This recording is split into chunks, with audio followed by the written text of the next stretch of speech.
Very good morning to all of you. Sorry for the technical issue.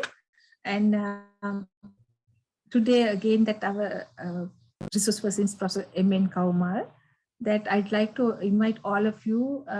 So very interactive session, because from here onwards, we are not providing the recording for, means we are not uploading the recording freely, because we decided to provide it to the participants who have registered and also who have participation here. And therefore, please be kind enough to register and participate for the sessions every morning. And today, once again, that our resource person is Professor M.N. Kaumal, and the special lecture we are going to deliver today, it's a styles of writing, style of presenting data, because we all know that the presenting data is somewhat, it's very important for a thesis or any manuscript, and it should be clear as well as visible as well as understandable. So this is at the heart of any manuscript rather than writing, and I can say that almost similar. So therefore that today with my special invitation, Professor Kaumal is joining with us once again. And so Professor Kaumal, it's over to you. Thank you.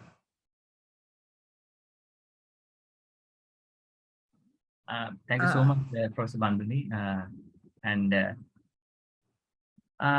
Now remember, the presenting data in an effective manner can make a huge difference to the value of data. Now, even though you have the best data in your hand, but if you're not presenting them effectively, that can really destroy the value of your data. And the main reason I have seen why scientists not presenting data effectively, they may not have the correct skill to use some specific tools or softwares to handle data correctly. The workshop today mainly focus on few free software that you can use without any restriction to manage your data and present your data effectively. And I'm gonna really go through some of these things, but not everything. So the plan for the day is I'm gonna show you how to do it, and you can download this software freely, and you can do the same, or you can have your own set of data, and you can really see what happens when you really handle your data using these softwares. I'm going to share the screen.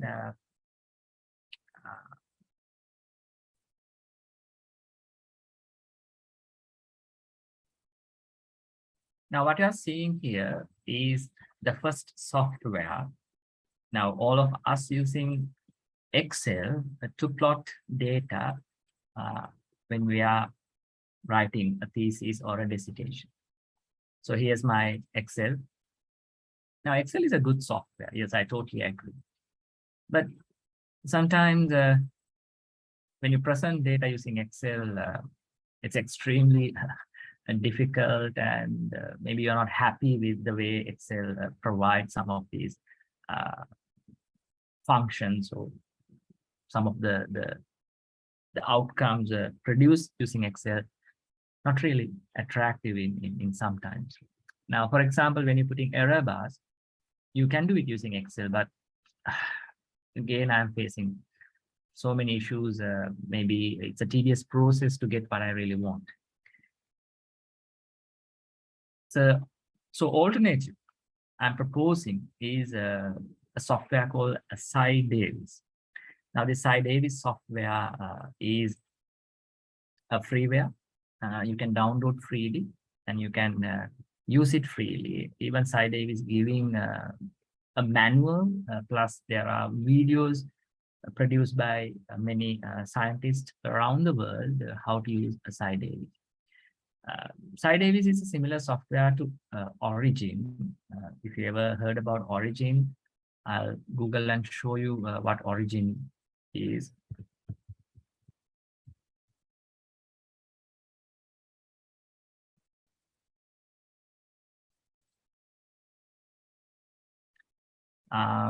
Origin is a software most scientists using. It's an extremely powerful software. Again, many scientists using to present data using Origin. Now, if you can have a copy of Origin, you are extremely lucky and a privileged person. But unfortunately, most of us do not have enough money to have a copy of Origin. So I was using Origin when I was a PhD student. My lab supervisor had a copy in the lab, but he did not have money to give a copy for all of us because it's extremely expensive. So his alternative was using some freewares like SciDavis. So I'm gonna share the link with you. Please download this if you have your own computer. How to download this? Go to download. First, click on the link I'm shared with you. Then you should be able to go to the same page you are seeing now. On this page, the download option is there. You can click on the download option. It will direct you to the SourceForge page for SciDavis. Under SourceForge page, you can go to this download option and you can download the software. It's close to 100 megabytes, not gigabyte range, it's a megabyte range. So it's easily downloadable and can handle easily. So please download the software. It will automatically download. And after downloading, you can install the software. So until it's downloading, let me know whether you manage to start downloading this. If not, please drop a message or raise your hand if you need a little more time. So now it starts downloading. So I already did this priorly, and I'm using SciDavis for some time. So I had a copy of SciDavis, and they released an update recently. So I did the update.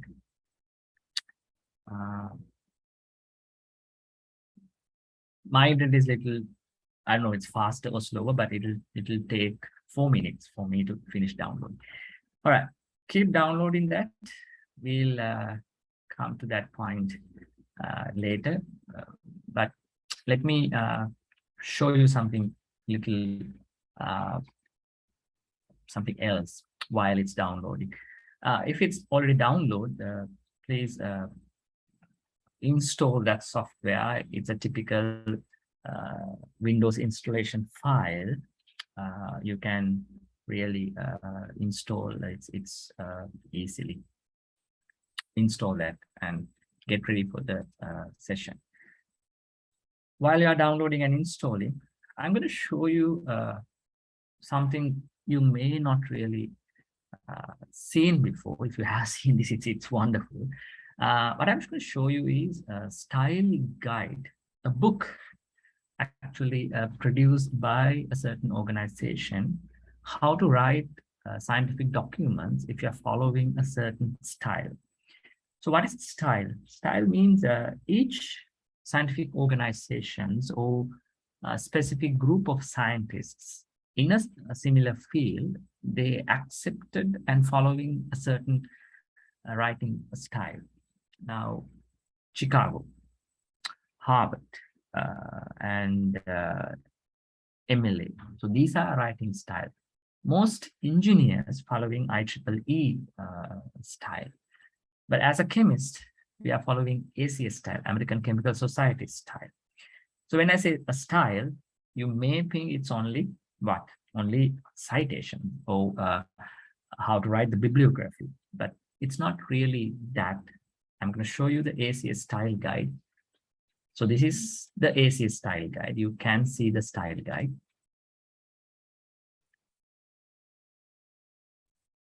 someone saying Origin Pro can be downloaded, but can you get the key for an Origin Pro? It can be downloaded, yes, but you have the money to purchase the licensed version. That's why I'm suggesting a freeware. If you can have Origin, wonderful, no issue. Yes. Now this is the ACS style guide. So I'll show you. I'm going to show you it's close to $150 US. That's the price. I'm having a PDF version. If you look around, you might be able to download a free copy from somebody already uploaded to a certain web page or a certain unauthorized PDF sharing site. If you can have a copy of ACS, fine, but try to find the style guide for your discipline. If you're engineering, there should be a style guide or this kind of document for IEEE. So try to find that. Now they have many things. For example, they are providing how to write numbers, unit measurements, how to write chemical compounds, how to put references. That's what we really think a style means. But in this kind of a document, they have 2 sections on figures and tables. So when you're writing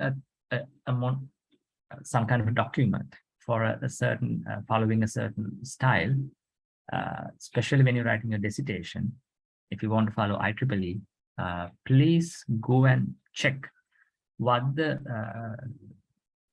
are the given criteria for figures and tables. Since I'm not an expert on IEEE, I checked the both. Both are following somewhat similar things, but I'm not going to tell you what the guidelines put up by each style guide or each style, but I'm going to show you some of the common mistakes you may do and some of the things you can do to improve when you're putting up figures and tables. So that's the idea behind the whole session. So let's go to the figures section first, since we are installing that software. So under figures section, 343, that's the page number.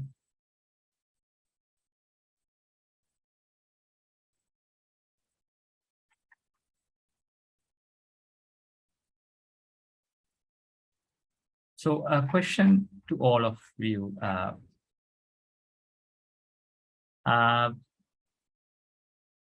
What a figure really do instead of a set of data? Why we always put a figure? Maybe a graph, maybe some kind of a line diagram.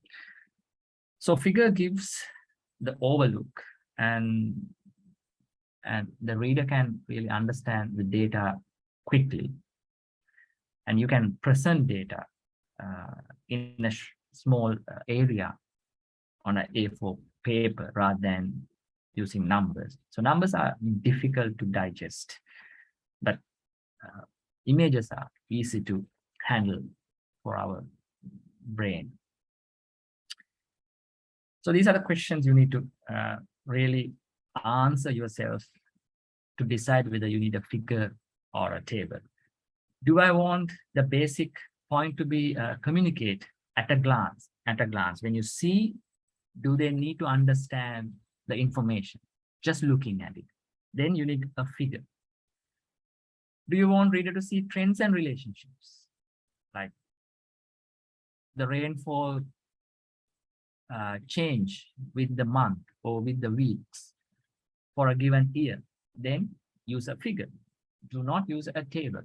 So table, if you put January 35 milliliters of rainfall, February this much, it's difficult to really understand the data at a glance or to see the relationship. Then use a figure. Do I want the reader to see exact numbers? 135 milliliters of rainfall, 135. If that number is important to you, then you need to use a table. If the reader wants to see a number, exact number with some kind of a value or exact number, then a table. Then, do I want to communicate a lot of information with words? So much information. Now, remember, a figure may not carry all the information. It's a summary of your data. But if you want to really communicate all this information, then you need to use a table. So this is how we decide whether it's a table or a figure. Now, let's say you want to have a calibration plot. What do you really do? Even as a plot, what is a calibration graph? How a certain response change with the measured parameter. So that's a calibration plot. So are you going to put a table, or are you going to put an image or a figure? Which one you do?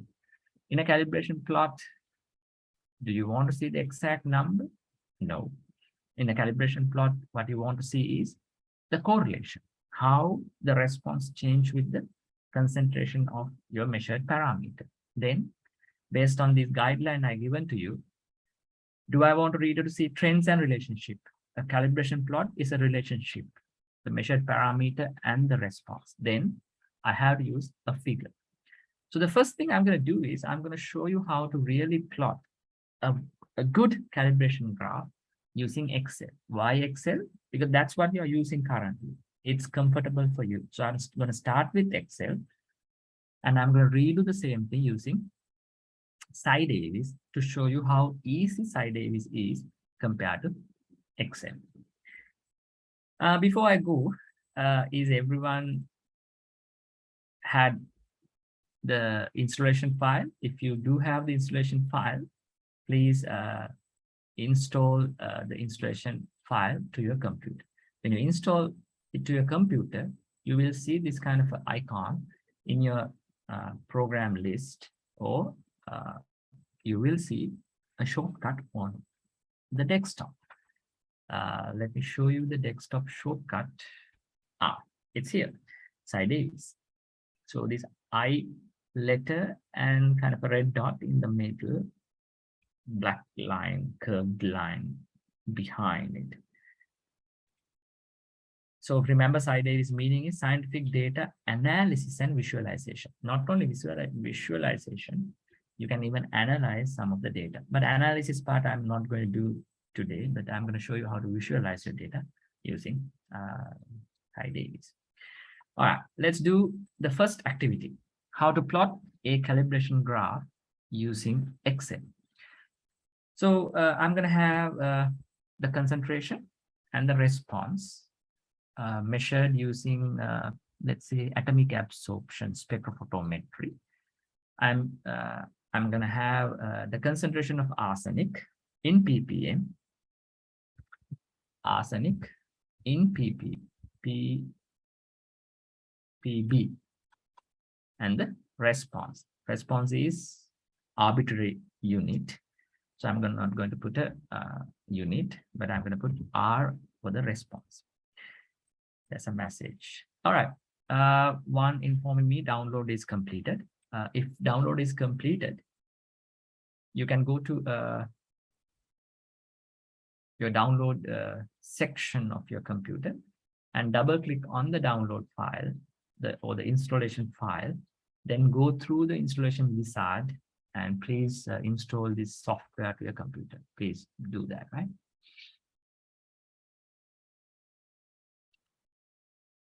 So while the installation running in the background, let's learn how to plot a calibration graph. Right? So that's what we're going to do. Now, this is the concentration of arsenic and the response. So let's put some numbers: 2, 4, 6, 8, 10, 12, 14, and 16. Response: 30, 60, 90, 120, 150, 180, 210, 240. So that's my information, the concentration versus response. So if you want to plot a graph using Excel, what you do? The easiest way is you can select these two columns, go to insert, and insert, you have this chart option, and go to scatter plot. So that's what I did. All right, so that's the graph. Now, if you think this is a perfect graph, you are totally wrong. I'm gonna zoom this little more for you to really understand how to make it a perfect graph if it's a calibration plot. Now, in this graph, there are multiple mistakes I'm seeing. Number one, these dots are in blue color. Now, remember, in scientific writing, unless it's required, do not ever use colors. It should be always black and white. You may think blue color is wonderful, red color is attractive, pink color is my favorite color. Yes, it can be a favorite color to you. But remember, in scientific writing, we must always use black and white, unless it's required. Unless there can be special cases where color is required. Color have a scientific meaning. Let's say you have various type of bricks produced using a new material. The color can be a quality parameter. Then the color should be shown in your figure. But unless it's required to have color, do not really use colors. So here, blue color is something you should change, definitely. The other thing is, for a chart or for a figure, we always must understand the title or the figure caption should be at the bottom of your figure. I'm going to show you two figures. Now here's the figure caption, figure number and the caption. So it should be at the bottom. But many students I have seen, since there's automatic caption coming on the top, they leave it there. So then you have two figure captions or figure titles. So you should remove this one next. Right? So that's next. And the other thing is, now these lines or these squares are really distracting. Usually we should not keep those. So what you can do is just click on that, delete, click on that, delete. So that's what you must do.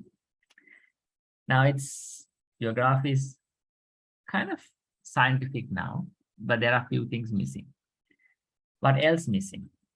The color. So how you change the color? Click on one of these sticks, then format, then go to the color, the markers. If you want, I can go stepwise. Select, format, data series, the color option, marker. The color should be black, but it only gives you the outer line because I select the border, so I go with no border. Filling, color, the black. Oh, sorry, it's the wrong option.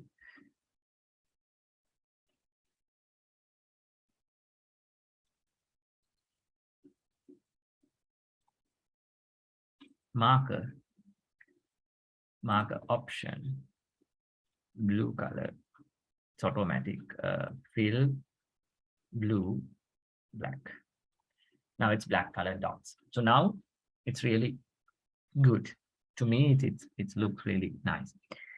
Now, if you need a line to show the trend, you can really select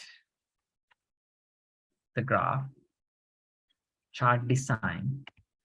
Under chart design, quick layout, can go to this fx function, and you can really put the function. So as soon as you delete, everything going to be messed up again. So I have to delete all these things again. I'll quickly do that.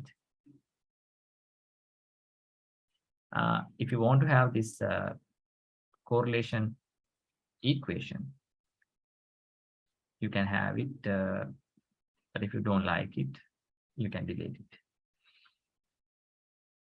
Since I'm going to change a little bit 67, then it's going to be more meaningful number. All right. Now we have the graph. Again, it's in blue color. So I'm going to really change the color because I don't like solid line, black color. If you want, you can have straight line or dash line. Usually a straight line would be fine. So that's how I change it. Now then I need to rename these titles. So title axis, this axis is the concentration. Concentration in ppb. So that's my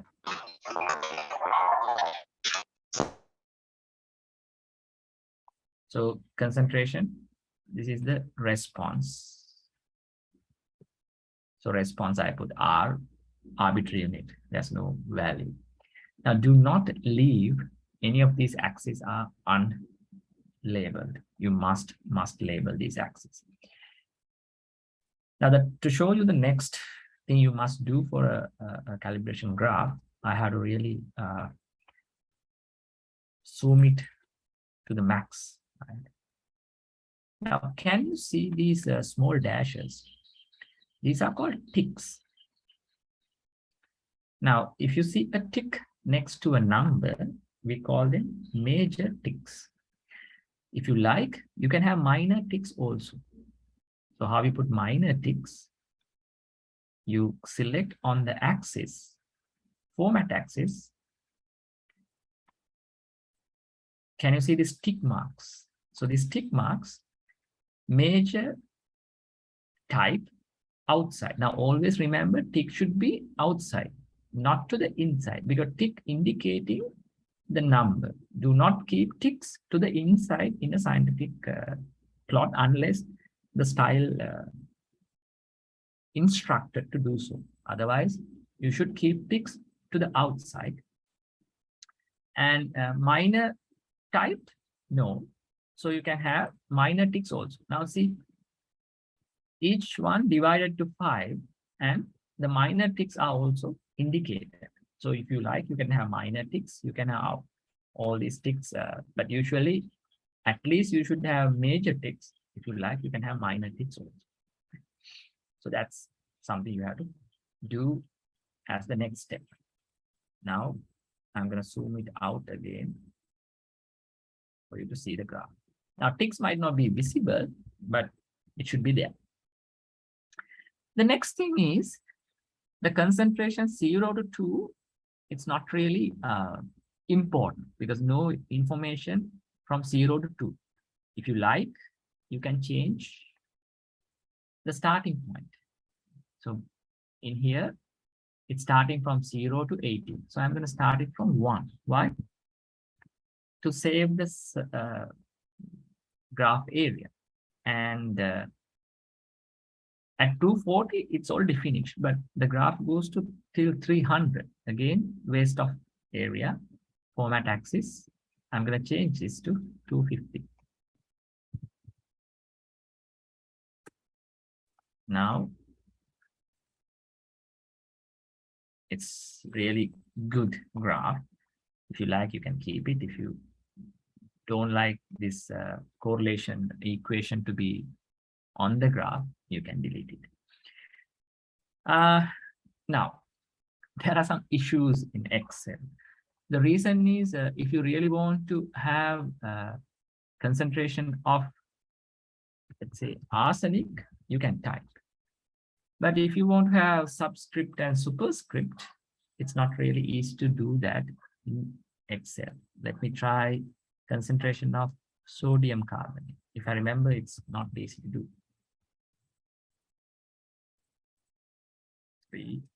There's a way to do it. Control Shift. No. Shift plus, it's working. Actually, the way to do this is select the number, then using keyboard shortcut, you can make it subscript and superscript. Control, it's not working. I don't know why it's not working. It should work. It's working, but no. Superscript is working, but the other one is not working. So that's one issue. So if you need superscript and subscript in your heading, it's difficult for you to add that to the graph. That's one issue I'm facing always since I'm a chemist. It's extremely difficult to do this. The other thing is to put error bars.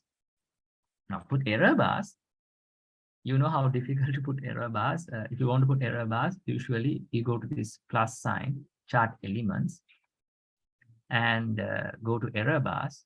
We put error bars. Now, the issue is, then you need to have a separate column. To me, it's so tedious process to put error bars using Excel. Sometimes I'm giving up using Excel because I'm not using Excel to put error bars. But if you want to put error bars, here's the place where you put error bars, and from here you can add error bars. But it gives you X and Y error bars both. You have to remove one and put a separate column with error bars and do all these things. That's a little difficult process. Now that's kind of a good calibration plot to me. Any question on this kind of a graph? Do you have any question or anything? I forgot to put ticks to this other axis. Tick marks, major, outside, ticks. Yes. Now I have everything perfect. Any questions to anyone how to or about using Excel for this kind of graph?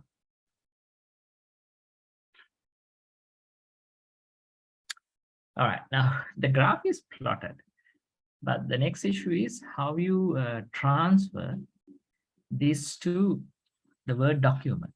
That's something you need to really understand. I'm going to open a Word document file, and I'm going to show you how to transfer this to the MS Word. Now remember this. On MS Word, when you put a graph, some styles, they request to have a border around the figure, especially for these kind of charts, or they specially request to have a border around the chart or the figure. But to me, I do not like to have a border around the chart. So what I do is, before I transfer this to the Word, I'm going to remove the line around the graph. So how I'm going to do this, I select format chart area, border, no line. So then there's no line, it's totally white color background. So it's blend really well with the Word document. So you can't see this line. Line is distracting in most cases. So then click here, copy. You copy the image, then you transfer here. Now when you're transferring the graph here, in most cases, what you do is you just copy paste. You just hit Control V. That's all you do. But that's not the way to do it. There are other options you can do. The way to do is you go to the document, click the place where you want to paste the diagram. Go to paste. Under paste special, you have multiple options. If you go with Microsoft Excel chart object, the advantage is later you can double click on this graph and you can make changes. It's too big to me and it's horrible to me. So I usually don't go with this option, right? But later you can change it, or you can go to paste special. You can go to this as Microsoft Office graph object, then it's much, much better. You can have the exact version you had on Excel. At the same time, you can make changes. Just click on this, go to chart design. You can make some changes while staying on the Word file. But some do not like this kind of a later changes, because if you change something, it may change here. So they would like to have this embedded as a picture. So you go and you can make it a JPEG, PNG. Usually PNG is the best, or you can go to picture enhanced meta file. So that's the second version. No change. You can see between the two versions. But remember, first version, you can make changes, go to chart design. Second version, it's just an image. You can just do the changes you do to a regular image. That's all you can do. So that's my graph. Now see how nice it is. And if you want to put a figure caption, remember images, figures, graphs, anything, figure caption usually come at the bottom, figure 02, and you can write a caption. Now remember, when you're writing a figure caption, there's a way to write it. My supervisor always telling me, figure caption should speak itself. When you read the caption, it should explain what on the graph. Don't say the correlation diagram or the calibration plot for arsenic. Must say the calibration plot for arsenic produced using atomic absorption spectroscopy for a sample. If you have a special sample, right? So that's what you should do. When I see these graphs, all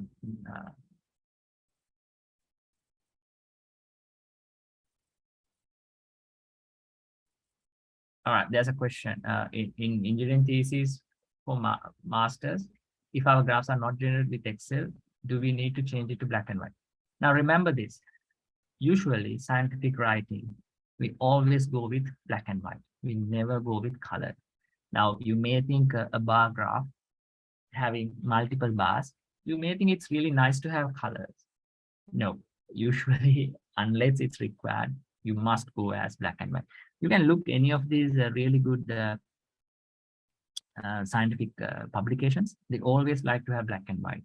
Now these days there's a trend to have colors for pictures, yes, but always try to keep black and white.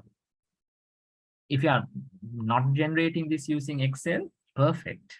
If you're using different software, that's wonderful. But I always think black and white is the color for scientific communication, unless it's a color required by the style, right? I hope I answered your question. Now, bar graphs still good to have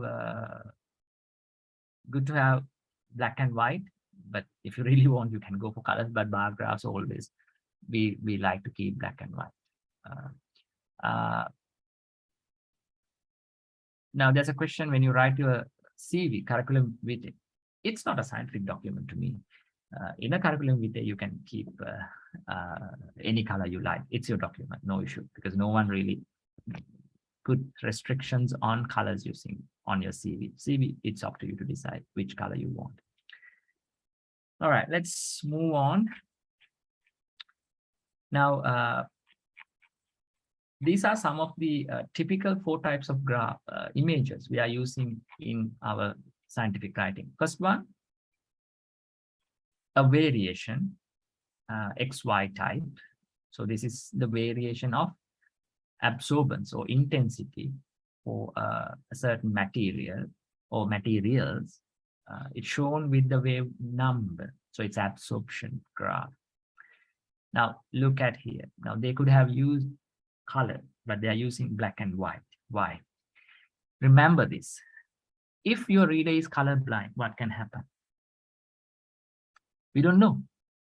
If using red color, if person having certain type of color blindness, that person will interpret the data in a totally different manner. But black and white always, unless that person is blind, can see. So that's one reason why we are using black and white in scientific writing. And again, sometimes in a presentation, if something goes wrong with some of the technical things, sometimes colors might not be really visible and there can be issues. Then we need to add more texture to the bar graph and pick pie chart to clarify. No, I'll show you how to do it. Don't worry. I totally understand your question. Pie charts and other things. I'm going to show you how to do this. Don't worry. I'm gonna show you how to get it done.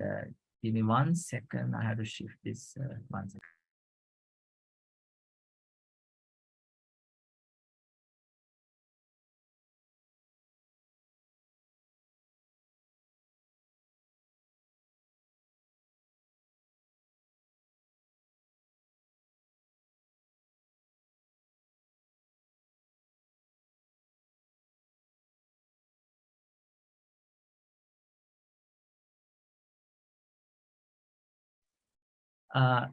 The second type is this kind of an image. Now, remember, this is a photograph.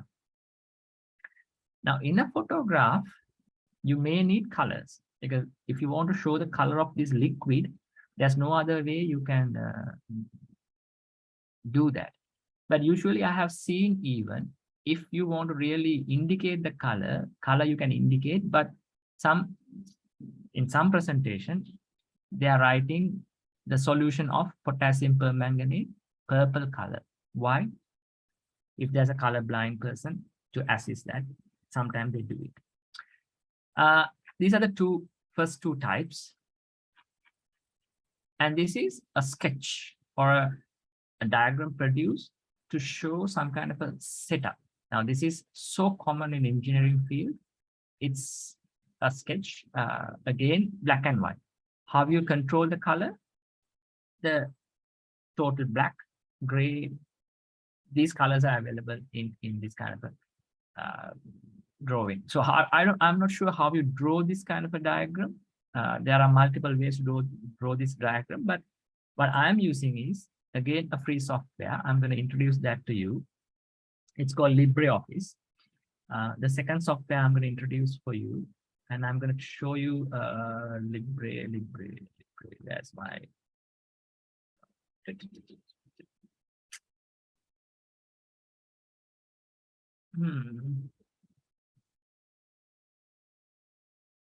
All right, LibreOffice. In LibreOffice, they have LibreOffice Draw. I'm going to show you how to download this. Give me 1 second. Again, a freeware. How you download this?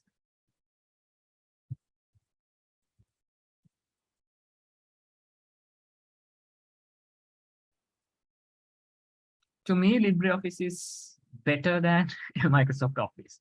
Not only it's a freeware, but the options are much more better to me in some cases for LibreOffice.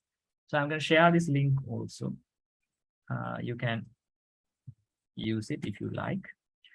If we want to show many variations in the same graph, we need to show those in different color. Will that an issue? Not really, but why you want to use, I'm going to show you how to do that. Now, look at this line. So if you want to show variations, how you show variations, chart design, format. Let me show you how to do it. Format trend line. Color. Now, this is how you show it. You have multiple line types. See, we can use various line types to show the variation. I'm not really telling you not to use colors, but try to use black and white, because look at really good publications. I think I downloaded recently a Nature publication. Now, look at this publication. This is from Nature, right? it's a good example for some of these questions. They have used colors to indicate this variation or a certain group of compound. That's fine because you can't use black and white. These graphs, they have used colors. That's again, what they have done is it's an online publication. They can use colors. But remember your thesis, it's a printed version. But look at this. They could have used colors and they could have really interpret this in a better manner by using various colors. But they have used black and white. Why they have used that black and white? They could have used the same approach like this other one, but they have used black and white. The reason is, to me, to make it more scientific. But in here, they have used colors. Why? Because they want to correlate this earlier image with the color. Now, that's how scientific meaning, because this blue color indicate here. So then no issue of using colors. I'm not saying not to use colors.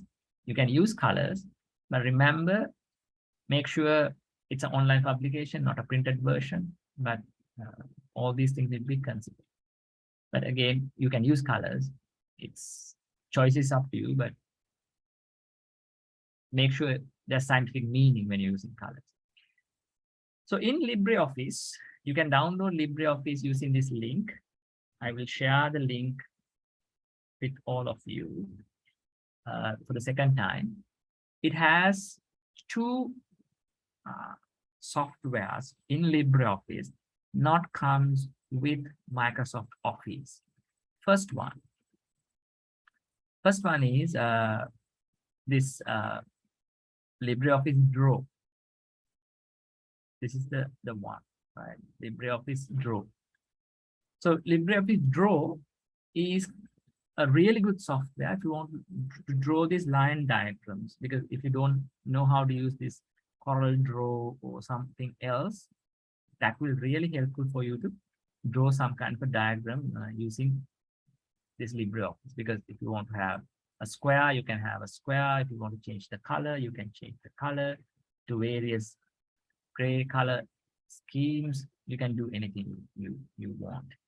So area, let's change it to a gray color. So that's, you can do easily, and it's so much easy. I mean, you don't need to have a specific training to do this. So this is something you can do. The other advantage of this is nothing to do with this discussion we are having today. But LibreOffice Draw can use to edit PDF files. Let me open a PDF file, the same file we earlier read, that publication.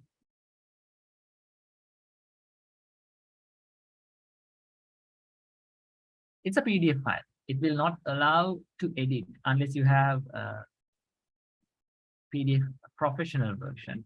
But I'm opening a PDF file using LibreOffice Draw.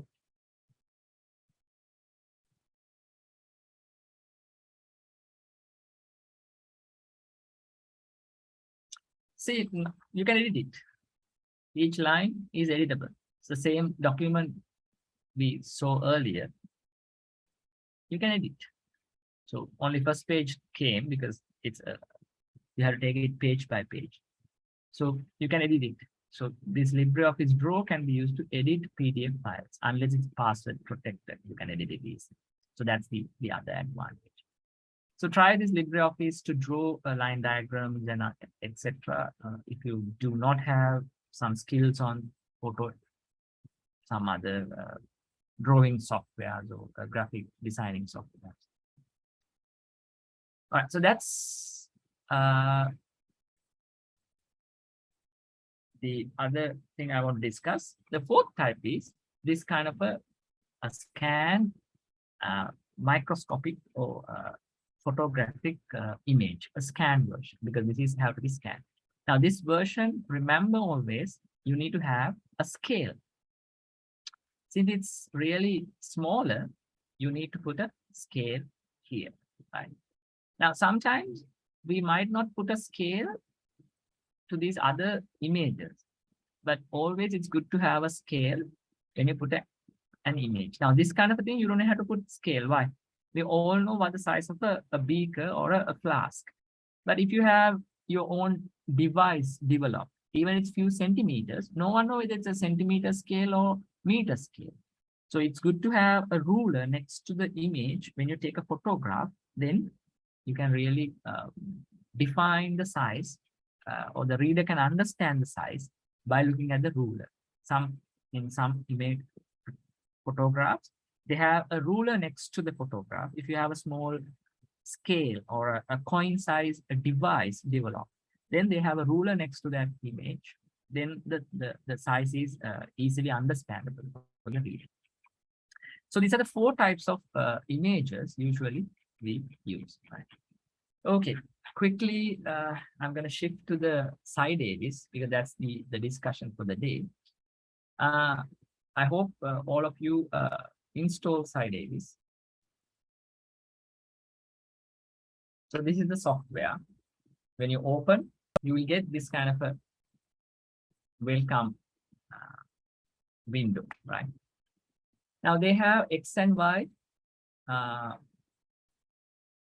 axis. You can easily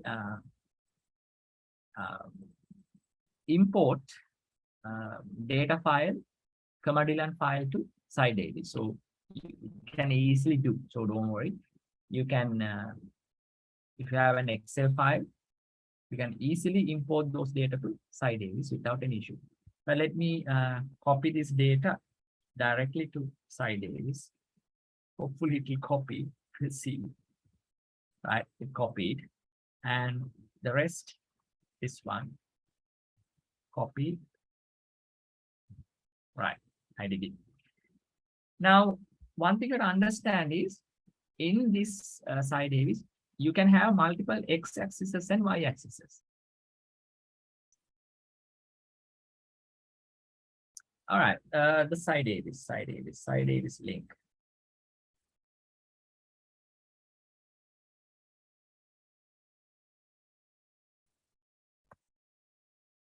All right, that's the SciDavis link. Now, in here, you can have multiple y-axis and x-axes. So I'll tell you later why you can have multiple y and x-axes in SciDavis. Now, let's say you want to plot the graph. You select the data set. You go here. You have this line, scatter, line symbol, vertical drop line, horizontal step, vertical steps. So I go scatter, line, and symbol. So that's my graph. Now it goes like a break here because you can have the best fit curve if you want, or you can just go here, analyze, and you can remove and add the curve, right? So that's something you can do. So I will not really do that. You can get it done using this graph. So let me really make it easy by putting 60. All right, now it's much better. Question. Oh, sorry. I'll do it again. Now you have the data set, right? So you select the data and you go here. This is the line diagram. This is the upper, you have this histogram, so vertical bars and other things. You can have pie charts, and all the types of graphs are here for 2D, 2-dimensional, right? 2-dimensional graphs are here, and 3-dimensional graphs are here.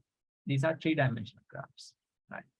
3-dimensional, 2-dimensional, 3-dimensional, 2-dimensional.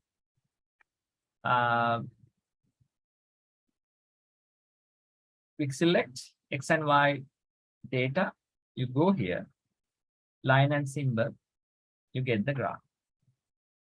Now this graph again, to me it's multiple issues. Ticks are automatically coming, that's good. But this legend, not really valuable. So I'm deleting this legend. I don't need this legend. title, we usually don't put title here. So I'm removing this title, because title comes where? On your document, it should come. So I'm going to delete the title. Axes, easy to edit. Unlike in Excel, you double click on the title. You can write, let me write something with superscript and subscript. Concentration of sodium carbonate. So number 3, subscript. That's it. So this is like LaTeX. So it's easy for all of you to really follow it. See, superscript, subscript can be done. These various symbols and etc. you can apply. If you want different colors, you can add different colors here. Just one click. So that's the advantage of this. Then, if you want to change the axis, it's from 0, but I'm going to start from 1. Apply. So that's how it's work. Major ticks from 10, minor ticks from 5. You can change it even if you like. Right? And you can have inverted graphs just with one click. See, it's inverted graph. But I'll go with the usual graph. It's a linear graph or logarithmic graph. You can do it with one click. So that's the advantage of, I mean, you don't need to redo everything. You can just do it. And if you like, you can have these titles on top, right, bottom. You can change it. You can have the grid, horizontal, vertical, like lines. You can have axis. In some cases, you like to have a third axis here, right? Because you have a third set of data. Let me do that kind of a thing quickly. How you do a third set of data? I need to add another column. So how you add another column? Here, how you add another column? That another column. You can make it another set of Y data or another set of X data. So here, it's another set of Y data. Let me show you the 2 different calibration plots on the same graph. A good question. How you show the unit? Now, let me give you the basis of this writing units on a table. Now here, when you're writing concentration, why we say it's not a dash, it's actually a dividing your concentration by a unit. Why we do that? Now, if you really write the concentration, let me put here, 6 ppb, 8 ppb. But if you divide all these concentration by ppb, what's going to happen? The concentration unit going to be cancelled out. So that's why we write here concentration divide ppb. So that means all these are given in ppb, but since we divide it, it's going to be cancelled out. But in graphs, I have seen we write it in brackets. So that's again a common practice. You can keep it in brackets or you can do it in a slash. But on in tables, we always go slash or divide. But in this kind of images or in figures, we usually go as in brackets also. That's common in many cases. So that's fine with both. But I usually go with divide mark because that's the basis. 2 ppb, concentration of sodium carbonate, divide ppb. That's how this 2, 4, 6. Otherwise, 2 ppb, 4 ppb should be indicated, right? New column. How to add a new column? So here, you select the data set. And in here, can you see this plus sign on top? Appear a new column to the table. Sorry, append a new column to the table on this side. So you can add another column easily, right? Now the advantage of adding these columns, you can have multiple y-axes or multiple set of data in Y. So let's put another set of data, 50, 100, 150, 200, 250, 300, 400, 350, 400. And again, I put in the error bars because I have done this multiple times. So error bars, 0.1, 0.1, 0.2, 0.4, 0.2, 0.1, sorry, 0.1, 0.3. Now, how you put a second set of data, right? So you can put another graph easily to here. So you can select this graph. That's your, if you want a different table, you can, or different graph, you can do it. Or you can have another axis easily to this. This is your set of data, axis. There you want right side. You can write the label. How you write? You write response. Let's say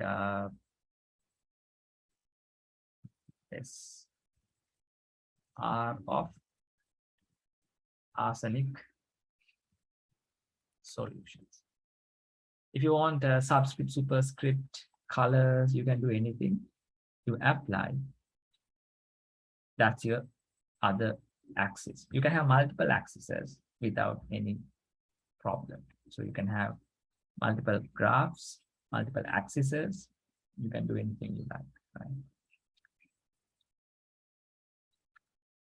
Okay. Add, remove. So table 2 is there. So I can, if you want another line, this is how you do. You right click on here, add, remove curves. Third line, add, close. See, the third line is appearing there without any issue. Question. How to change the append column to into Y? That's I will do. How you do that? Now this error one, I have to change to error. So how you do this? Click here, sorry, right click here on the 4Y column, right click, set column as. You can have, you can make it X, Y, Z, because remember a 3-dimensional one, you have a C column also. So if it's a C column, you can make it C, but I'm going to make it error, Y error. So that's my Y error. Now, if you want to put Y error, now I made it the error bar column. So see how easy to put error bars. Now here, error bars can be added so easily. You go to this letter A kind of a option, just next here, error bars. You click it, add error bars. You need to select what error bars. Existing column, table 1, column 4, Y error bars, add.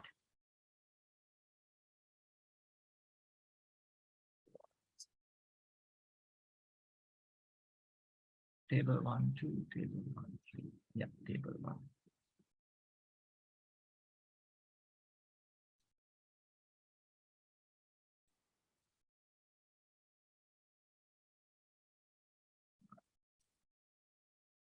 So now the error bars is added. If you want, you can put the error bars same manner.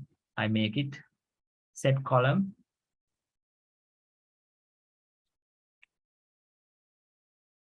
X error bar, apply. You can go to error bars, add error bars, X error bar, add. You can do various things and you can change it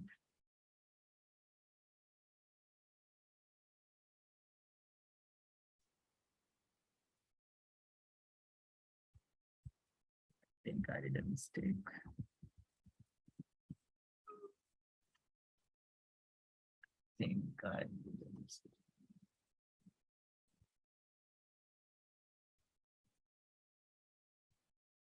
All right, let me remove this error first.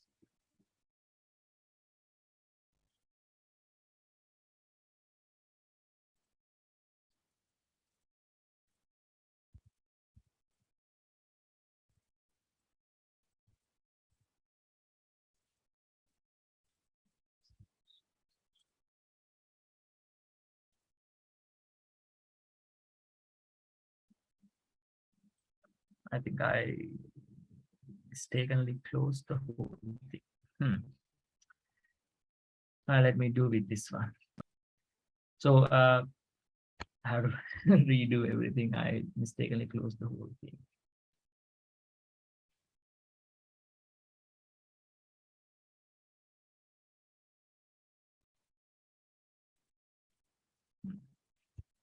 All right, I mistakenly closed everything.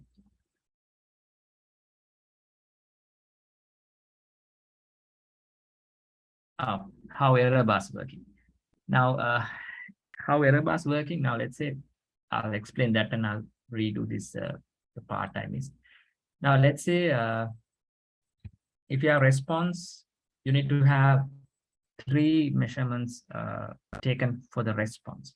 So R for the first reading, R for the second reading, 31. This one is, let's say, 32. So your error is the standard error of these 3 readings. So it's going to be standard deviation. So how you calculate standard deviation? You go here in Excel chart, insert, data,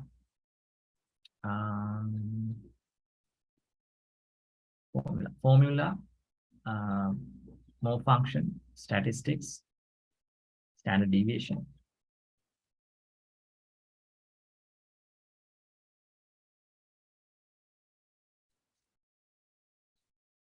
All right, standard deviation.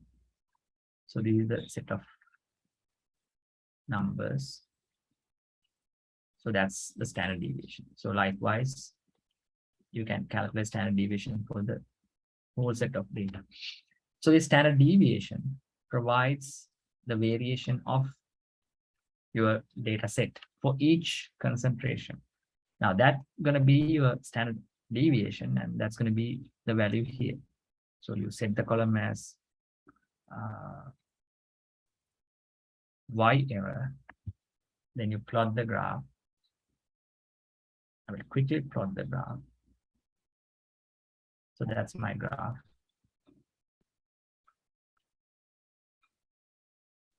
Deleting this, deleting.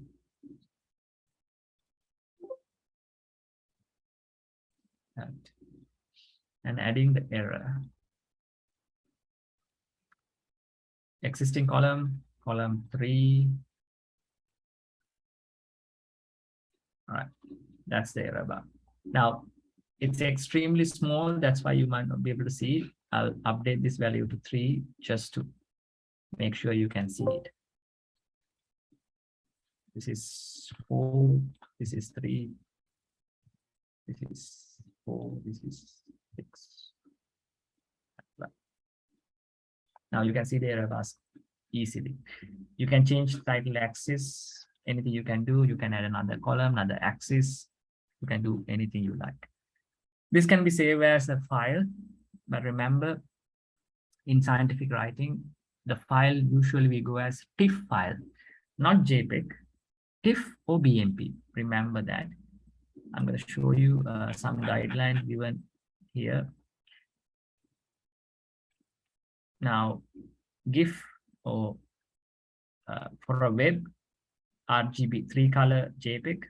For print, black and white JPEG. But I recommend bitmap TIFF or grayscale TIFF. TIFF files are better. Now, the reason is in TIFF file, only the color code is coming for anything black only. The white color, it's not really indicated. So it's really nice, and always go for this TIFF or BMP. But if it's a web-based or for printing, sometimes you can go for JPEG because printing is a different process. All right, any questions? Okay, now let's put up a histogram. So that's the next most widely used one. Before that, inside Davis under help, what I do is given there. So you can really go to this, the user manual. Everything is given there. Now I'm not really covering this analysis of data and curving. So you can find best Fourier transformation, best fitting data curve. So that is not done or discussed today. I'm just going through this 2D and 3D plotting only. So since you start these two, I hopefully expecting you will go to this next higher level skills in this software and use it since it's a free one. All right, so quickly let's put up a bar graph or a histogram. So I'm gonna put another column.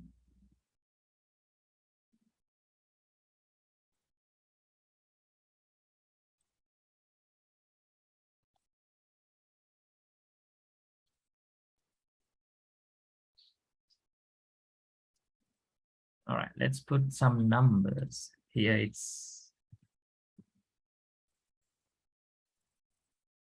40, 50, 60, 70, 30, 40. Now look at here, the decimal numbers. Now in here, they are giving 14 decimal numbers. I don't need that. I put 0 decimal numbers, apply. And you can have numerical values or text. Now here, the first one I converted to text because let's say rainfall of each month. So one axis is month, so it should be a text. But the rest are numericals and format. You can go for scientific ones, like into the power indicate letter E or capital E. There are 4 set of columns. Now what I do is I select all these 4. I'm going to put a histogram, vertical bars. See, it's coming so easily. Now remember, this error is associated with the red color ones, right? But not with the green color one. If you need the error bars for green color one, you need to put another error bar column here and do it. So this is a nice histogram. And these ticks are not required. Why? Here we don't need ticks. So we have to really format the axis and remove these ticks. Because ticks are not required.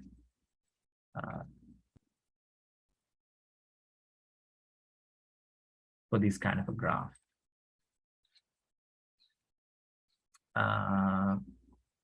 Properties. You can remove the ticks, none, apply. So ticks are gone. So ticks are gone. Error bars you can add easily. The same approach can be done. So if you want to rename here, rather than table 2, you can say, let's say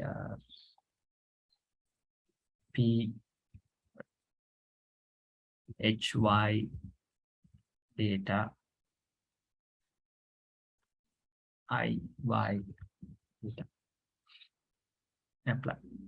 So the legend can be generated so easily. In Excel, sometimes legends are so difficult. So I hate putting legends using Excel. So that's why I'm using it. So you can label everything. You can have these, no issue. That's really very nicely done. The colors. If you like, if you don't like colors, all right. This is the set of color. Red color. I hate red color. I don't like red color. So you can go to black. Or you can go to patterns. So that's what we can do, because so that's the first one. Second one, color, solid color, a different color. This is black.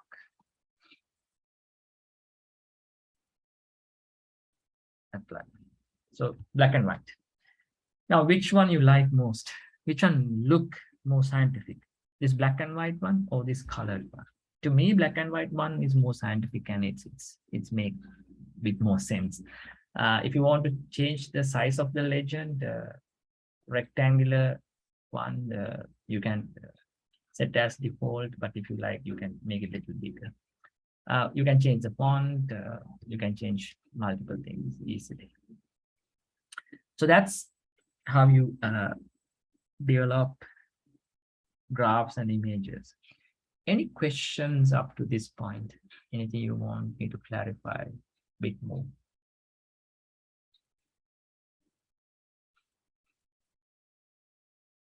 All right. Now let me go to quickly for tables, because I have to cover that part also.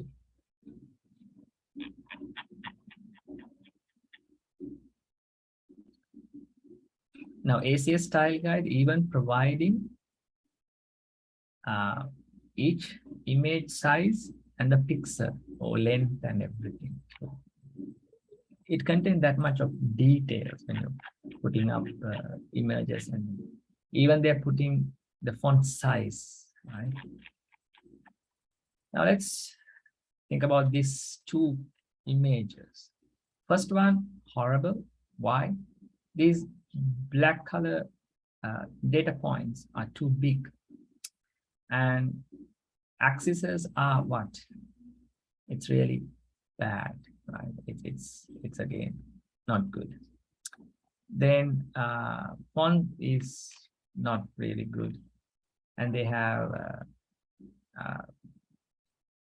a comparison version. So, and remember, in ACS, ticks require to be inside, so the ticks are kept inside, not to the outside. The reason is in ACS, ticks inside indicating easier to match a data point. So that's why the ticks are inside.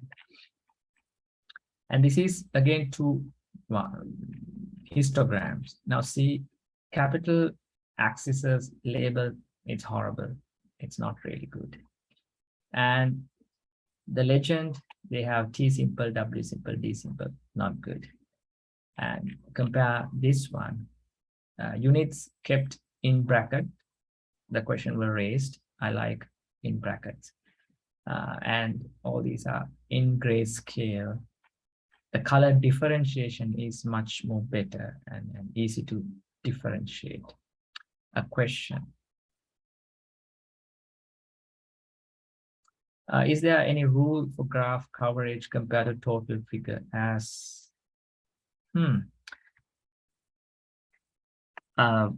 total figure use the maximum area of the figure for the graph. Do not waste any space. Do not waste any space. Now, even this one, the first one, after the number 7, no information is given on the figure up to number 15. That area is wasted. Look at the second one. They only have numbers up to 8. So it almost used the graph area. So it's effective usage. And having white and dark and a light grayscale color scheme, easy for the reader to really distinguish the difference. And they have kept a space between each bar. So that's again a good strategy and make it more attractive. First one is it's not good. All right. If you have questions, please feel free to put those questions. Now this is a scan image. Now look at the first image and the second image. First one, you can't see what really important. Now, important part is this middle bubble kind of a thing. And they have put a scale also, this black line, so you can really put the size of it using some information. So that's they have done. All right, let's go to a table. I have a sample table. All right. Table caption should be on top. Remember this as a rule, right? It's a rule, it's a rule, it's a rule. Now, you would like to have horizontal lines. Yes, we must keep horizontal lines. But how about vertical lines? Usually we don't keep vertical lines in a table. That's the current strategy in many cases. So this is a really good example how you can have a nice plot a table. You can have a table footnote if you like. Now, for example, some of these information were taken from some other studies or supporting information on sample collection method or calculation method, etc. So that can be kept underneath as a footnote. So that's something you have to really remember. So remember these sections, table title on the top, column headings next in your table, table text, the information, the last one is the footnote. So remember these 4 things. Footnotes are not required always, but the rest 3 sections is essential and mandatory when you put up a table in your scientific document. I'll quickly show you how to get it done, this kind of a table. So in Word, you can do it easily. Usually I'm using Word for this kind of a table development. I'll go to, all right. Now how I do it, look at how I do it. I go to insert table, 10 into 1 line. So 10 and 1. I select this one and I will really make all this line disappear. Now I can see this dotted line, but when you take a printout, you can't see anything. This is the strategy I'm using to set up this kind of a table.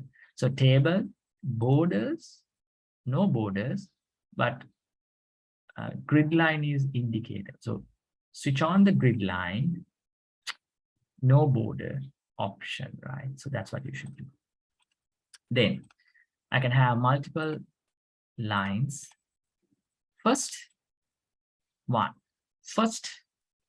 this 10 sections, I select all 10, then I go to merge cell. That's going to be my table heading, table 01 XYZ of YWP. So that's my table heading. So that's my table heading. If you want bold, you can make it bold. If you like 2 lines, you can have 2 lines, right? So that's how you do it. Then you need to have a small space. So I go here, add space after paragraph, space before paragraph or after paragraph. You can do it, right? Or you can have another way to get it done. You can have little more spacing by line spacing option. So let's have 1.5 line spacing option, even 1.5. So now you have that spacing after first text, then spacing. All right, now you have to decide how many columns you require here. So how you do it? If you want this to be merged, let's merge it. Merge. But this one should be merged. This one merged. This is the last one, right? Merged. So advantage here is this one is merged. So this is sample SDR, but we have S here, B here, and R here. 3 sub-columns are easily generated. So I make it a center using this one. So it's looked really nice. Now, if you need a line on top, you select this one, table design, borders, top border. So you have the top border indicated. If you like little darker one, you can make it little darker, right? Border, top border. See, you can make it really, really dark if you like. Now this one, if you need a sub line of border, not this darker border, top border. See, it's really nice looking. Then I'm trying to generate this kind of one, right? You need to have that same spacing. Go to spacing 1.5. Good. Then you select this one. You put another multiple columns. Unfortunately, since you've drawn this line, it will give this line. Table design, again, no borders. Good. Then you like to have the top border again. All right. Then you can write anything you like here, or you can add multiple columns. Sorry, it's giving that. So no borders. I have a question. I'm going to answer that question. All right. So that's how you do that kind of a thing.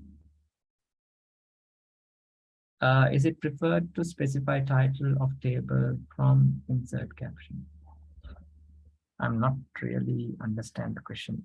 Is it preferred to specify title of a table from insert caption? I'm not really understanding the question, but again, like for a figure, for a table caption or table title should really explain the table itself.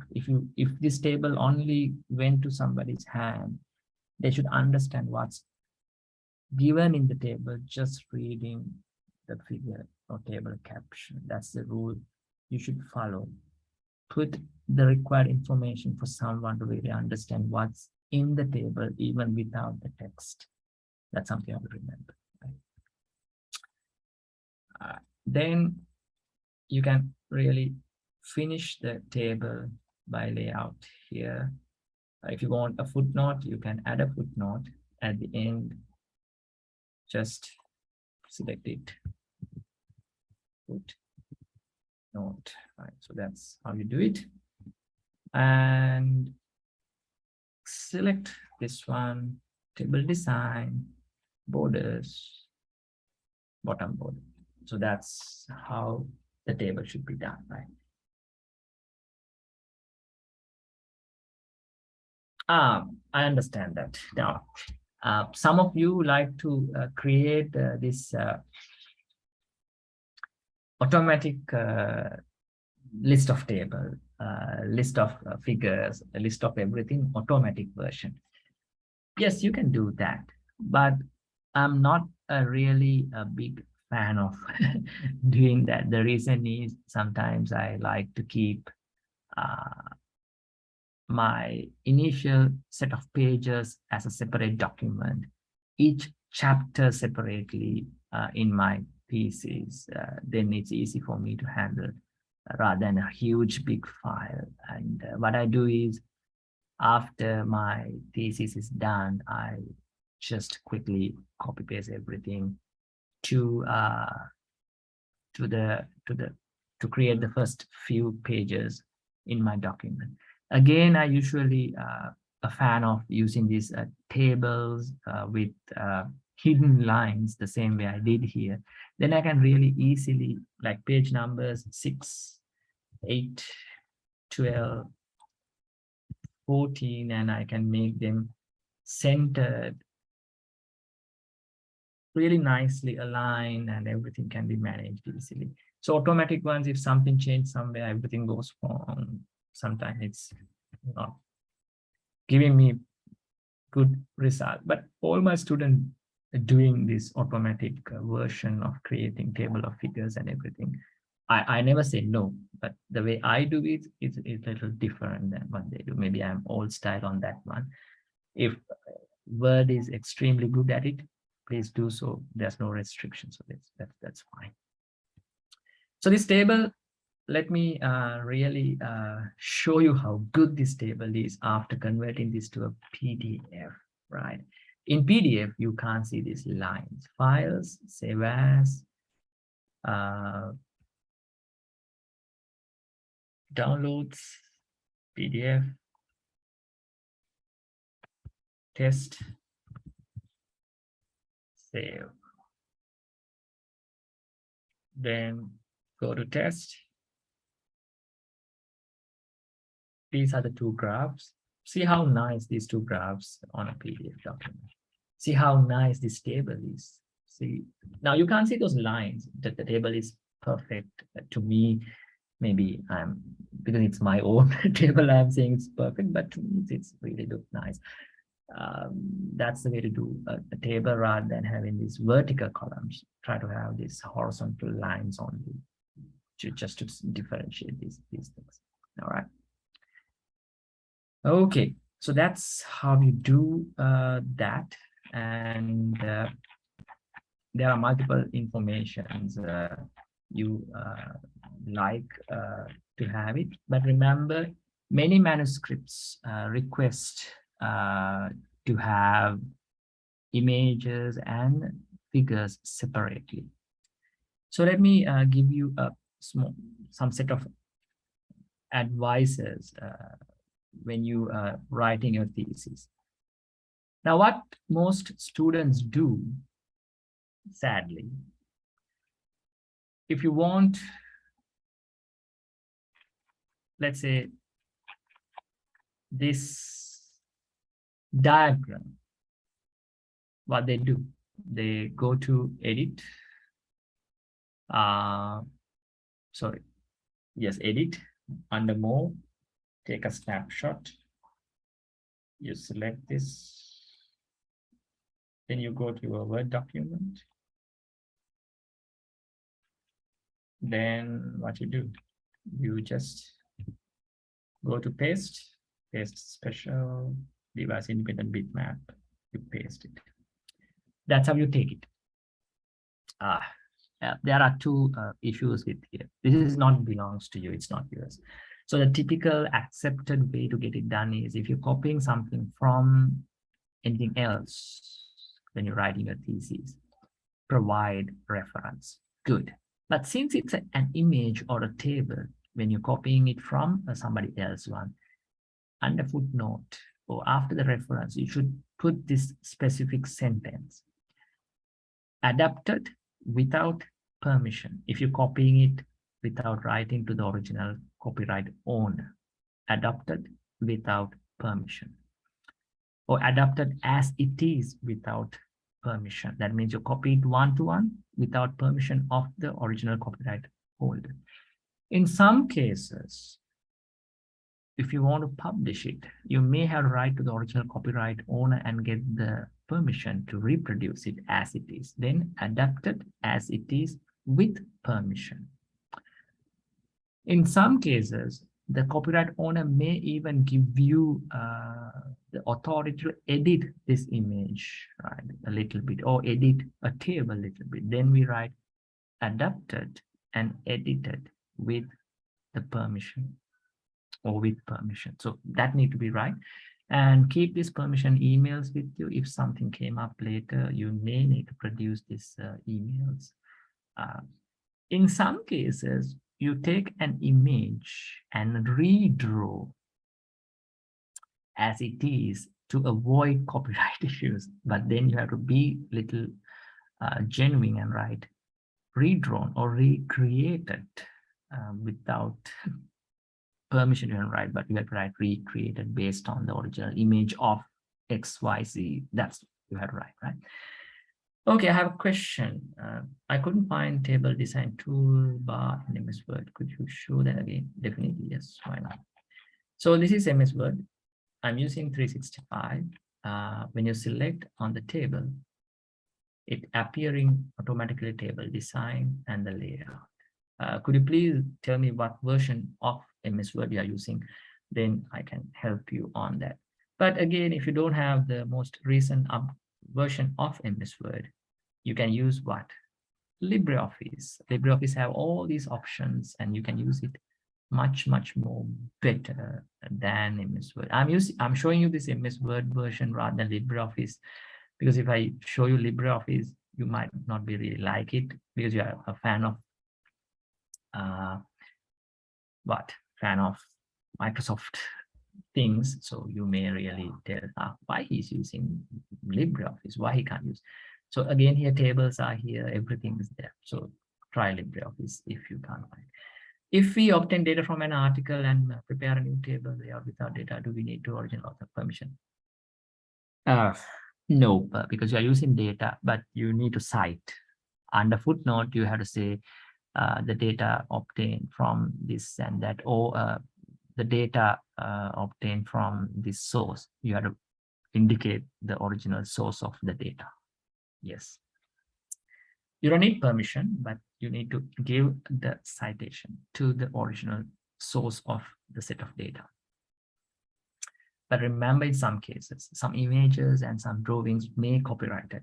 Then when using that data, there can be issues. But usually having data from a table somebody else did in a journal article, you don't need to really say it's taken this and that, but you have to provide the original reference to the data. So that's what you have to do. All right, so what we discussed today are two important softwares. One is iDavis, which is having so much options and etc. Tools, techniques and everything to draw these graphs and various stuff. 3D graphs I did not touch because I do not have time to go through that. But what you do is you go to YouTube. In YouTube, you can really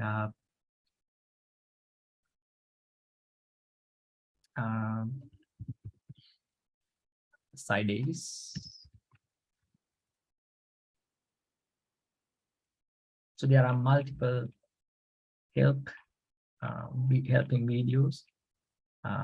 You can really do that. One advice, since we discuss things about scientific writing, in some cases I have seen some of you may really writing some of these units incorrectly. If you really want to learn that, I have a video prepared for a different purpose, how to write units and etc. I'm sharing that with you all. If you like, watch it and learn something. What is the best software for writing equations? Okay, equation. Again, I'm going to this. Remember I told you LibreOffice providing you two additional softwares. Other one is LibreOffice Math. It provides you direct equation writing option. Again, the issue is in MS Office, if you write equations, some letters are smaller, some letters are bigger. It's so much not good in professional writing. Like, for example, subscript, superscript, or division, everything not having the same font size. That issue is there.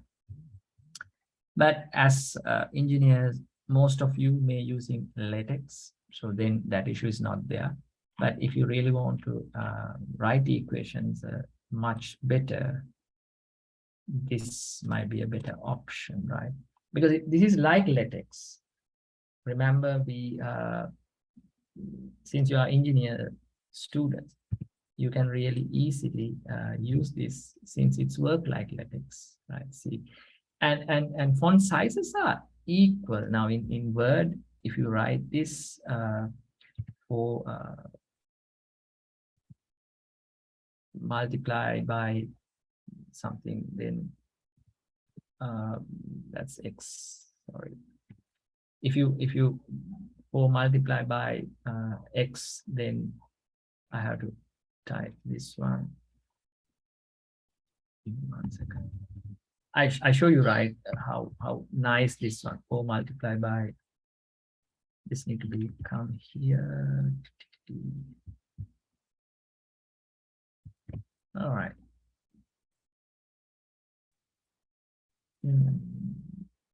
That's what I need. Okay, now it's good.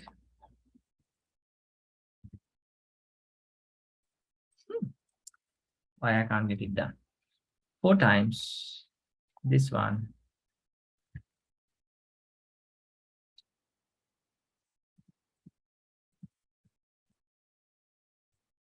That's good. 3.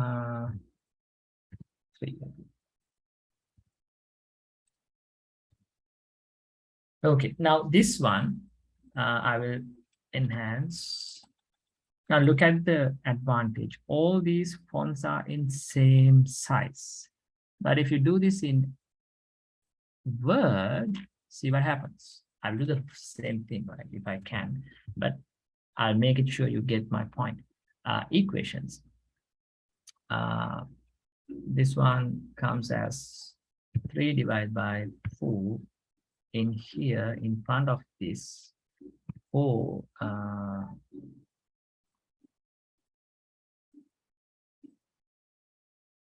multiply by something. 3. Now, if I really make this one 5, 6. Now, the font sizes are not the same. It's really bad when you write the equation using Microsoft. But if you write the equation using this kind of a equation writing software, it always gives you same font size and look much more easy and easy to handle. You can do it easily. That's a good question. I usually write thesis using LibreOffice. So LibreOffice work really with its own. So this can be easily imported to the LibreOffice writer. So, but if you're writing in MS Word, then you need to really write in MS Word or LaTeX. A question. What is the best way to extract an image of high quality from existing research paper? That's what I explained to you earlier. Take the PDF, go to a higher resolution than 100%, go to edit. This is the easier way, right? Edit, then more, take a snapshot, copy it, go to your Word file, save as a bitmap, right? Paste special, a bitmap. Let's see whether you can copy that equation from LibreOffice. I never tried it. So edit.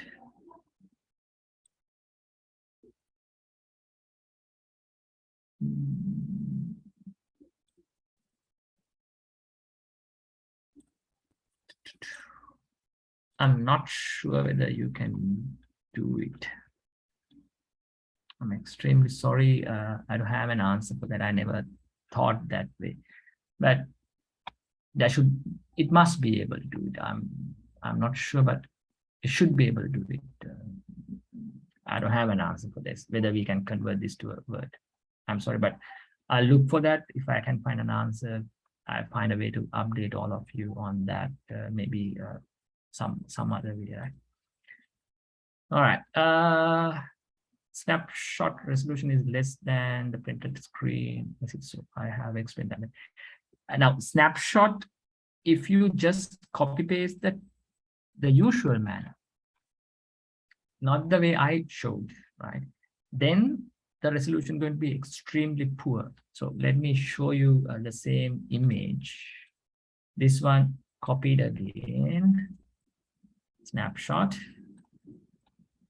in front of each other, just copy paste. So the top one is the one I just copy paste. The bottom one is the one I just now delete. If you zoom it out, you will find out the resolution is not really good if you copy paste the usual manner.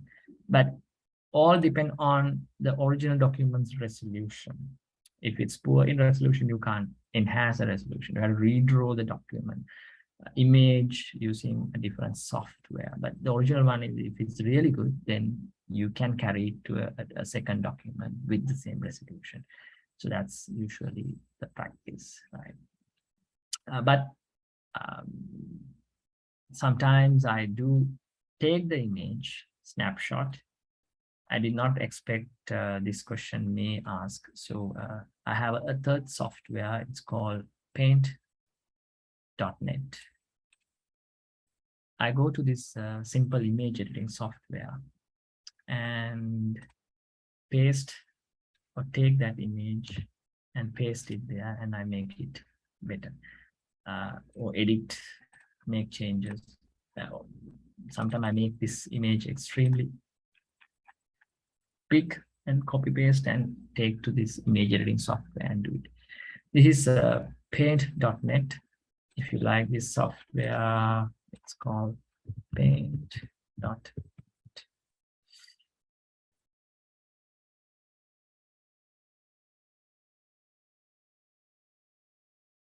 Again, it's a free software. Not good as CorelDRAW or anything, but it's better than Microsoft image editing software. So if you like, please download this also. It's your choice.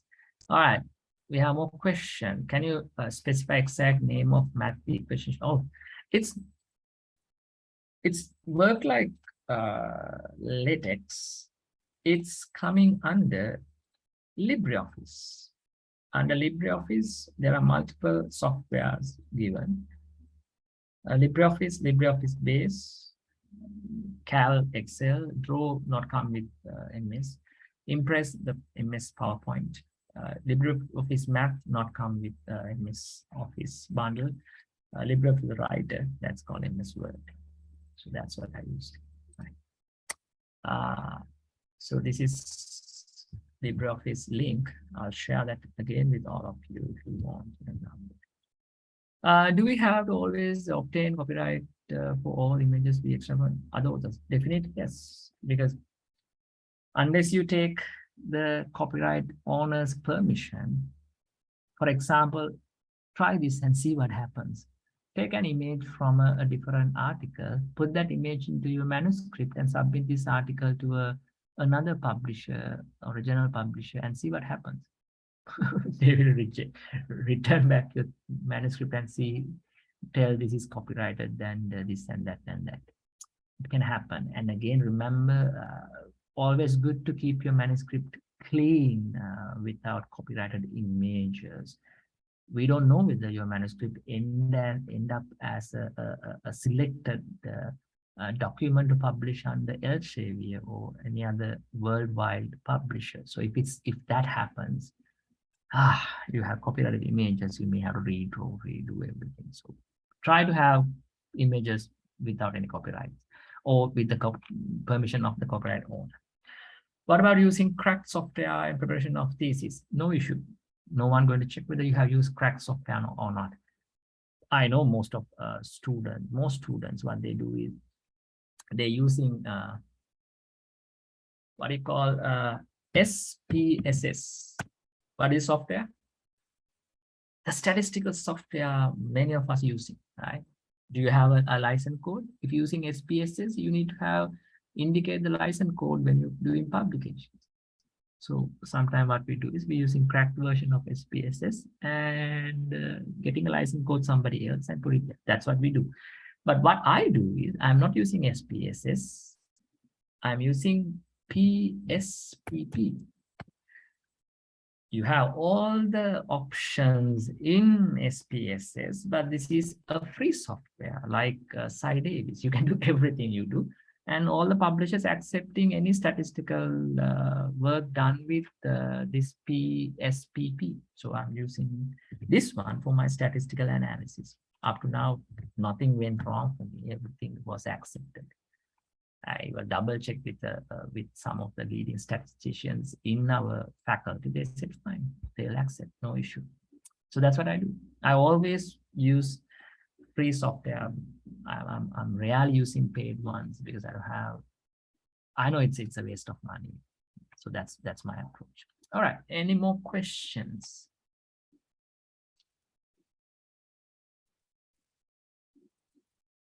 Any questions, anything else? All right, I think that's all the questions I have for the day. Check IEEE style and see what guidelines given for table and figure preparation under IEEE if you are following IEEE, or if you're following a program at a different university other than engineering, then check what the style that department or that faculty following. And one advice at the end: if you copy an image from a thesis, from a different journal article, usually it's not capturing by Turnitin or etc. So you might get through the Turnitin, but if someone found it, an examiner or the journal publisher, you might be in trouble. So be honest to yourself. That's my advice. Don't try easy ways. Even the image is so attractive, something you're taking from another's thesis or another's journal publication or from a book, it's always more valuable and give more credit if you create that yourself and try to be something your own, or it's yours. So that's my advice at the end. All right, someone say try to type a question, but I only got SNIR. Grammarly after week asking, oh my goodness, the reason you have used Grammarly, not the free one, you have used a professional version where you really want to pay and get it. So in Grammarly, try to use the free version, which have less option, but you can use continuously. So create an account, then log in, have the free version, then no issue, you can use Grammarly. All right, I think that's all I have for the day. Thank you very much. Yes, Professor Kaumal, thank you so much. And I think there are no questions. And if you have any questions, you can raise hand now. Yeah, then we can allow you to open your mics and talk. I hope that today that Professor Kaumal explained very well and very carefully that what you have to do and what not to do. And many things are very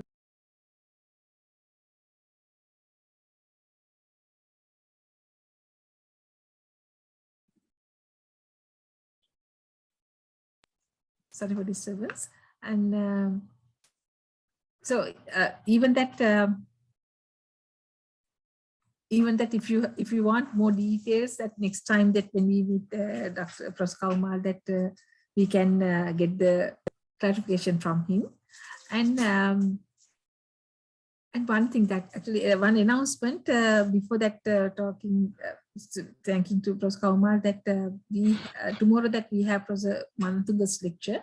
However, that due to unavailability, he's in Jaffna today, and he said that if we can postpone it to Monday, then it would be much better. And it's on abstract writing. I hope that we will circulate the flyer once again, giving you the link for day after tomorrow, and from 9 AM to 11 AM. I hope that you all can join to that lesson also. Right, okay. Professor Kaumal, that this really very important, and also really thankful to you to allow us to listen all those new new web softwares as well as tools. I think many of those tools are really new to all of us, and new thing, and what kind of the features they have. And I hope that this will be really, really important to all of us, not only the engineers and all whoever the community join here with us. And if you don't have any other questions, as well as that, I hope from the chat box, I can see that really you have enjoyed the lecture, as well as you, it was a really informative. And Professor Kanwal, if they request another one like a bit advanced, and I think you have shown us the few whatever the softwares, and if you want get more details, do you have? Can you give us another lecture for all of us? You mean on the same topic? Yes, same topic, but yeah, I think that you have to talk a lot more. Yeah, I think that you? would be fine. I think off the Zoom, you and me can discuss and we can schedule a date. If they want a second one, like 3-dimensional ones and etc., definitely I can handle that. Let's discuss and we'll fix if they really need a like a extension to this one. We can arrange another day and we can have it, no issue. Yes, I think most of us, though we are using that the Excel as well as the Microsoft, that the Word. Many of the students that they go for this one, and they don't know about this free software unless and otherwise they are using. They are working with the high researchers, so especially the undergrads and the final year students, whoever the postgraduate first year, the master student, that probably this would be a really helpful lecture, and also that how they are using how they are doing the graphs, because many cases, most of the students, they prefer to put the color pictures, so color whatever the histograms and all. But though we are asking, they prefer the color, but it's for the scientific writing we have to use the black and white, and as he mentioned. So Professor Kaumal, shall we have another discussion round regarding this, and how we can improve and how we can deliver those into our scientific community, the students who are joining with us today? And yeah, with that special note, and also I'm always thankful to you, because you are really kind and very clearly, and you are explaining everything to students, and you are answering for all kind of whatever the simple thing, and answering very well. And thank you so much once again. And so yes. Someone asking, was Manatunga's session going to be postponed on Monday or Monday? Yeah, just confirm that, because someone asking am I disturbing to the people who are enjoying the Diwali? So that we can postpone that. Anybody like Mr. Jagadeepan, or somebody who always join with us? Yeah, what you can do is, if anyone missing for that one only, you can make it available online. Then no one going to be really penalized if they have to attend some of the pre-arranged things. If not, they'll attend. I don't know. That's my suggestion. Just for that one only. Yes. Also, I forgot to that there are several communities here with us, and because he's in Jakarta today, and he said that he's coming on late night, and tomorrow morning it will be a bit difficult. So therefore, then he requests to postpone it to Monday. And Monday is for some people that is a working day, but however that the recording will be available for that. But however, the thing is, Professor Kaumal, that the interaction is important now. You know that since they are asking so many questions, the other participants also learning a lot. So that's very important for this kind of interaction session. That's why we are not going to release record at once, but however the people who have registered, we will release a record to them. And also that, and we are going to give you the certificate from several weeks back, that we started the counting your attendance, and therefore please register and pay 1,000 rupees to get the certificate, as well as the set of recordings. Professor Kaumal, then yes, we'll have another session on 3-dimensional ones, and tables I have to go a little bit more also. There are things definitely we can cover in another session if all of you required, you can make the request to Professor Bandhani, and I'm happy to share what I know with you all. Definitely, yes, we can have another day. No problem. Right. Okay. Thank you very much with that information. And once again, thank you so much. Thank you so much, all the participants. Thank you, Mr. Chamila, always help supporting us from the IESL side, and also Engineer Manti Kannaratne. Thank you so much also for being with us in this committee, a Library and Publication Committee of the IESL. And Professor Ranjit Dissanayake, who is chairing it, and is going to be the president-elect of the IESL.